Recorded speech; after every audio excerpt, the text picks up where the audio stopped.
සුබ දවසක් ඔයාලා හැමෝටම ඩුබායි එම්බසි එක හරහා සර්විස් එකක් ගන්න. ඒ කියන්නේ ඩොකියුමන්ට් ඇටෙස්ටේෂන් වලට බලාපොරොත්තු වෙන ඔයාලා පොලිස් රිපෝට් එකම අරන් යන්න ඕනේ VFS එකට. මෙතනදී ඔයාලා යන්න ඕනේ දෙමටකොඩ VFS ශාඛාවට. මම මෙතන ලොකේෂන් එක සඳහන් කරන්නම්. එතන ඒ ශාඛාවේ ඔය එන්ට්‍රන්ස් එකේ පොලිම තමයි මම පල්ලෙහා දක්වලා තියෙන්නේ. ඔයාලා එතෙන්ට යනවා නම් උදේ 9 විතර වෙද්දිවත් යන්න කියලා මම රෙකමන්ඩ් කරනවා. මොකද ගොඩාක් දෙනා ඉන්නවා පොලිමට වෙලා ඇතුළට යා ගන්න විදිහක් නැතුව එයාලා සැරේකට ගන්න. 5 දිනක් වගේ තමයි. ඉතින් ඒ වැඩේට ටිකක් වෙලා යන නිසා ඇටෙස්ටේෂන් කරගන්න දේවල් වලට ඔයාලා උදේම යන තරමට ඔයාලට ලේසි. නැත්නම් එහෙම එතන සර්විස් එක මං හිතන්නේ හවස 4 වගේ විතර ඉවරයි. එතකොට ඔයාලට ආපහු එන්න වෙනවා. ඒ වෙලාව අතරතුර ඔයාලගේ වැඩේ කරගන්න බැරි වුණොත්. මෙතන රටවල් 40 ගානක වැඩ වෙන නිසා මෙතන ලොකු සෙනගක් ඉන්නවා. ඒ වගේම ඔයත් එක්ක යන කෙනෙක්ට මෙතන දාලා තියෙන විදිහට පිටතින් රැඳී සිටීමේ පහසුකම තියෙන හැබැයි දෙන්න ඔච්චර පුටු ප්‍රමාණයක් නැහැ. ඒ වගේම ඔයාලට මෙතනදී ඔයාලගේ marriage certificate, degree, transcript, O level result sheet, ඒ වගේම පොලිස් වාර්තාව, ඒ වගේ දේවල් මෙතන ඇටෙස්ටේෂන් එක කරගන්න පුළුවන් එම්බසි එකේ. ඩුබායි යන අයට ගැන තමයි මම විශේෂයෙන්ම සඳහන් කරන්නේ. මොකද මම කරේ ඩුබායි එම්බසි එකේ ඇටෙස්ටේෂන් එක නිසා. ඒ වගේම මෙතන ඇතුළට ගියාට පස්සේ ඔයාලව සිකියුරිටි එකේ චෙක් කරනවා. ඔයාලගේ බෑග්ස් එහෙම මෙතන චෙක් කරාට පස්සේ මේ දක්වලා තියෙන පඩිපෙළේ උඩට යන්න ඕනේ. එතන තියෙන ලිෆ්ට් එකක්. එතන දාලා තියෙනවා ඔයා යන්න ඕනේ කොතෙන්ද කියන තැන. ඔයාලගේ රටවල් අනුව ඩුබායි යන කෙනෙක් නම් පස්වෙනි තට්ටුවට තමයි යන්න ඕනේ. ඒ වගේම මේ ඔයාලට මෙතෙන්ට යන්න අපොයින්ට්මන්ට් ඕනේ නැහැ. යන පිටිවලට තමයි අතුරට ගන්නෙ. ඒක මට කියන්න අමතකුණා මුලින්. ඒ වගේම මම මෙතන කෝල් සෙන්ටර් එකේ නම්බර් එක දාන්නම්. ඔයාලට මොනවා හරි ඩීටේල්ස් ඕන නම් එයාලට කෝල් කරලා ගන්න පුළුවන්. එයාලා හරියම ෆ්‍රෙන්ඩ්ලි විදිහට උත්තර දෙනවා. ඒ වගේම ඉංග්‍රීසි කෙනෙක් කතා කරලා ඔයාලට සිංහල සර්විස් එක ඉල්ලන්න පුළුවන්. හැබැයි එයාලා කියන මුලින් එන්න කලින් පේ කරන් එන්න UAE පාස් එක හරහා කියලා. හැබැයි ඔයාලා ඒක කරන්න එපා. ඔයාලා මෙතෙන්ට යන්න කෙලින්ම මෙතනින් පේ කරන්න බලාගෙන. ඔයාලා ලිෆ්ට් එක පාවිච්චි කරලා ඇතුළට ගියාට පස්සේ මෙන්න මේ ඩෝ එක ඔයාලට බලා ගන්න පුළුවන්. ඒ ඩෝ එකෙන් ඔයාලා ඇතුළට යන්න එතන ඉන්න සිකියුරිටි ඔෆිසර් කෙනෙක් ෆීමේල් කෙනෙක් තමයි මම යන වෙලාව වෙනා හිටියේ. එයාගෙන් අහන්න එතකොට එයා පේනවා ඩුබායි ඇටෙස්ටේෂන් කරන තැන මෙතන කියන්නේ එතන ඇතුළට ගියාම ගොඩක් කෙලවරේ තමයි තියෙන්නේ. එයා පෙන්න පාත් එකේ ටිකක් දුර ගියාට පස්සේ එතනත් ඉන්න ෆීමේල් ඔෆිසර් කෙනෙක් එයාට කියන්න ඔයා UAE ඩොකියුමන්ට් ඇටෙස්ටේෂන් එකට ආවේ කියලා. එතකොට එයා නම්බර් එකක් දෙනවා මෙන්න මේ විදිහට.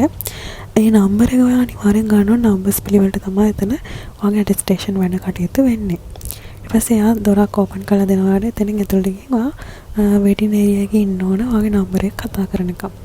ඊට පස්සේ එතනින් ඇතුළට ගියාට පස්සේ මට එතන ෆොටෝස් මොකුත් ගන්න බෑ. මොකද එයාලා ෆෝන් පාවිච්චි කරන්න දෙන්නේ නැහැ. මේවත් මම Google එකෙන් එකතු කරගත්ත ෆොටෝස් තා. මම ගත්ත පොඩි ෂෝට් වීඩියෝ ක්ලිප් තියෙන්නේ. ඊට පස්සේ එතන ඉන්න සිකියුරිටි ඔෆිසර් කෙනෙක් එයා නම්බර්ස් පිළිවෙලට අඬ ගහනවා. එතෙන්ට ගියාට පස්සේ ආගෙ ඉල්ලනවා එක ඩොකියුමන්ට් එකකට. ඒ කියන්නේ අපි හිතමු ඔයා ඇඩ්‍රස් කරන පොලිස් රිපෝට් එකක් කියලා. ඒකට ඔයාගේ ID කොපි එකකුයි පාස්පෝර්ට් කොපි එකකුයි ඕනේ. ඔයා ඊට වඩා ප්‍රමාණයක් ඩොකියුමන්ට් ඇටෙස්ටේෂන් කරන්න යනවා නම් ඒ හැම එකටම වෙනම පාස්පෝර්ට් කොපි එකයි ID කොපි එකයි ඕනේ.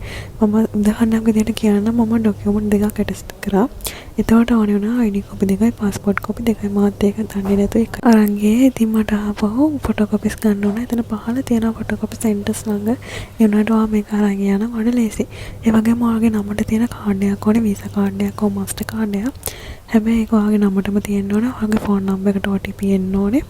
සහ ඔයා ඉන්ටර්නැෂනල් පේමන්ට් අප්‍රූව් කරගෙන තියෙන්න ඕනේ. සහ එක ඩොකියුමන්ට් එකකට රෆ්ලි 30000ක් වගේ තමයි මතක. මම හරියටම ගාන දාන්නම්. මට ගියේ ගාන එක ඩොකියුමන්ට් එකකට දිරාම් 300 ගානක් යනවා UAE සල්ලි වලින්. ලංකාවේ සල්ලි වලින් රුපියල් 30000 ගානක් වෙනවා ටෙස්ට් කරන්න. ඒ වගේම එතනදී අහනවා ඔයාගේ කාඩ් එක ඉන්ටර්නැෂනල් පේමන්ට් අප්‍රූව් කරලා තියෙන්නේ කියලා. ඒ කියන්නේ ඔන්ලයින් පේමන්ට් නෙමෙයි ඉන්ටර්නැෂනල් පේමන්ට්. එතකොට ඔයාලා මේ කාඩ් එක පිටිපස්ස තියෙන කෝල් සෙන්ටර් එකට කතා කරලා ඔයාලා යන්න කලින් කාඩ් එකේ ඉන්ටර්නැෂනල් පේමන්ට් අප්‍රූව් කරන් යන්න. ඒ වගේම මට මෙතනදී කියන්න බැරි වුණ දෙයක් තමයි ඔයාලා යන්න ඕනේ ෆොරින් මිනිස්ට්‍රි එකේ සහතික කරපු ඩොකියුමන්ට්ස් අරගෙන. ෆොරින් මිනිස්ට්‍රි එක හරහා සහතික කරපු ඩොකියුමන්ට් විතරයි VFS එක හරහා සහතික කරගන්න පුළුවන් වෙන්නේ. මම මුලදී කිව්වනේ එකතනකින් ඩොකියුමන්ට් චෙක් කරනවා කියලා. එතනින් ඒ දේවල් චෙක් කරාට පස්සේ ඔයාලට යන්න තියෙන ආයි වේටින් ඒරියා එකට එයාලා එතනින් නම්බර් එකක් දෙනවා. මම මෙතන පෙන්නලා තියෙන නම්බර් එක. එතන ගියාට පස්සේ ආයේ නම්බර් එක එතන තියෙන ඩිස්ප්ලේ එකකින් ඩිස්ප්ලේ වෙනවා කවුන්ටර් නම්බර් එකත් එක්ක. ඊට පස්සේ තමයි ඔයාලා එතෙන්ට ගියාට පස්සේ ඒ ඔෆිසර් ඔයාලගෙන් පේමන්ට් එක ගන්න කාඩ් එක හරහා.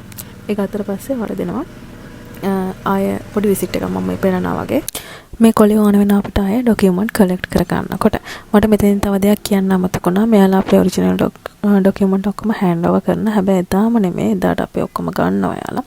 ඒ හෑන්ඩ් ඕවර් කරන්න ආපහු අපි අපේ ඩොකියුමන්ට්ස් එයාලා බාර දෙන දවසේ මේල් කරන දවසට තමයි අපිට මේල් එකක් එනවා. ඒක වෙනම ප්‍රොසෙස් එකක්. ඒක මම වෙනම වීඩියෝ එකක් කියන්නම්. මෙතනදී මෙයාලා අපිට දෙනවා මේ විදිහට ලියුම් කවරයක්. ඒක අපේ ඩීටේල්ස් ලියලා දෙන්න කියලා. එතනදී අපිට කියන්න පුළුවන් අපි ඇවිල්ලා ඒ ටික කලෙක්ට් කරගන්නවද නැත්නම් එයාලගේ කුරියර් සර්විස් එක හරහා අපි ගෙදරට ගෙන්න ගන්නවද කියන එක අපි ඇවිල්ලා ඩිසයිඩ් කරලා එයාලට කියන්න ඕනේ. එතන මම ගිහින් කලෙක්ට් කරගත්තේ. ඒ නිසා මම ගැන ගෙදරට ගෙන්න ගන්න විදිය ගැන මම ලොකුවට හුවේ නැහැ ඩීටේල්ස්. ඉතින් මේ විදිහට තමයි VFS එක හරහා ඇටෙස්ටේෂන් ප්‍රොසෙස් එක වෙන්නේ. ඊට පස්සේ යාලා හැම එකක්ම අපිට මේල් මගින් දැනුම් දෙනවා. ඒක මම ඊළඟ වීඩියෝ එකේ කියන්නම්. මේකෙදි ගොඩක් දේවල් මට මගේ ඇරිලා ඇති. සමහර විට මම හදිස්සියෙන් කරන වීඩියෝ ගන්න නිසා ගොඩක් අය අහපු නිසා චුට්ට ඔයාලට තියෙන ප්‍රශ්න මට පොඩ්ඩක් පහලින් කමෙන්ට් කරන්න. මම ඒවට උත්තර දෙන්නම්. එහෙනම් සුබ දවසක් හැමෝටම.